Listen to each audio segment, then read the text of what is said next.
Since this is a tier list video, and tier lists will never please everyone in the world, I'm gonna reveal the completed tier list right now. Okay, did you process it yet? Well, I sure hope you did.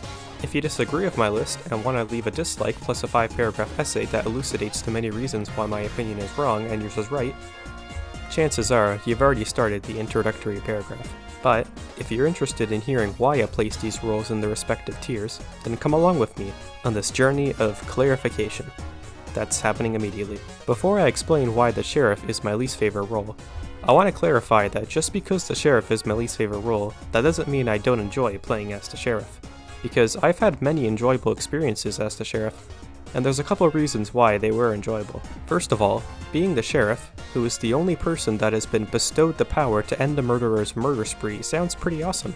And it feels pretty awesome if you're able to shoot this son of a bitch. Second of all, there is no second of all actually. Now, I'm gonna share the several reasons why I've also had many lame/forgettable experiences as the sheriff. The means with which you're able to shoot the murderer is a revolver that can only fire one shot every few seconds, and every impending shot after the first can be easily telegraphed due to its audio cues, so long as you choose to shoot as soon as possible every single time.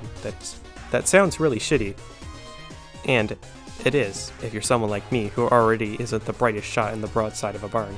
But these limitations are necessary, considering you have a ranged weapon and the murderer has a melee weapon. My main gripe is that my aim as the sheriff isn't that great, and every innocent player is dependent on me to save them by striking down a murderer, which can feel like a lot of pressure, so I feel bad the longer I'm not able to do my job.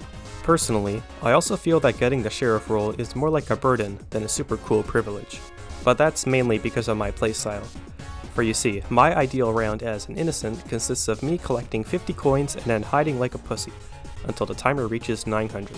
I have to say goodbye to those dreams if I'm the sheriff, however, because now I must do my duty to protect some random people I'll never have any meaningful interactions with. Finally, being the sheriff places a huge target on my back as soon as the murderer knows who I am. Which sucks, because I don't want to die. It isn't always like this. Sometimes, the murderer doesn't really care and just goes after the closest person. However, it seems that whenever I'm the sheriff, more often than not, if my first shot on the murderer doesn't connect, they end up targeting me for the rest of the game. I can't blame them for doing that, but it still sucks when they do that. So basically, being the sheriff is great if you enjoy having an extra responsibility. But I'd rather not go through the hassle of having two jobs when I can just have one. Fortunately, the odds of being the sheriff are pretty low, which means that I don't have to play my least favorite role that often. The odds of being my second least favorite role are quite high, however, which is great because that was an easy way to segue into the next role on the list. Oh yeah. This is the role that the average player is going to be playing 90% of the time, but fortunately it does have a few perks, and by a few I mean just one actually. Since you don't have a weapon to defend yourself, there's a number of ways to play as an innocent.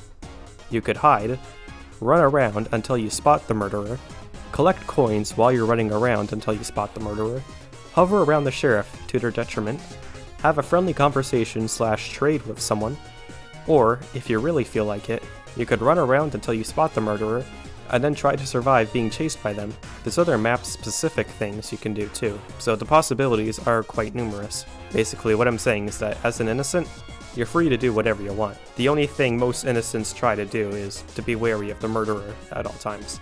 Speaking of which, I'm pretty sure this is self-explanatory. This role is why people play the game, right? There's nothing more fun than wish-fulfilling Roblox avatar slaughter, so I'm just gonna move on. This next role might need a bit more explanation, however.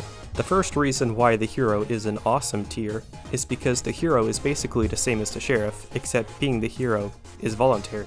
So that automatically makes it better than the sheriff. The only thing better than being forced to use a gun to carry out justice is to choose picking up that gun. The second reason is that getting a win as the hero is a way to flex on the sheriff that died, lol, because some innocent dude did their job for them, and I think that's funny. The third reason is that, in my opinion, getting a win as the hero feels more rewarding out of all the roles. Innocents winning is whatever, murderers winning is pretty poggers, and the sheriff winning is quite pog as well, but that's how almost every round ends. But if a hero wins, it subverts those expectations and makes the hero look really badass. Not only did they decide to pick up that gun and carry on the sheriff's legacy, but they actually succeeded, and it truly makes them feel like a hero that comes once in a blue moon. So basically, as a hero, You look awesome, and the sheriff looks like shit. That's how it happens. Yahoo. I hope that was a sufficient explanation. I just started grinding the game, so my opinion may change as time goes on, but for now, this is my Roblox Murder Mystery 2 Roles tier list.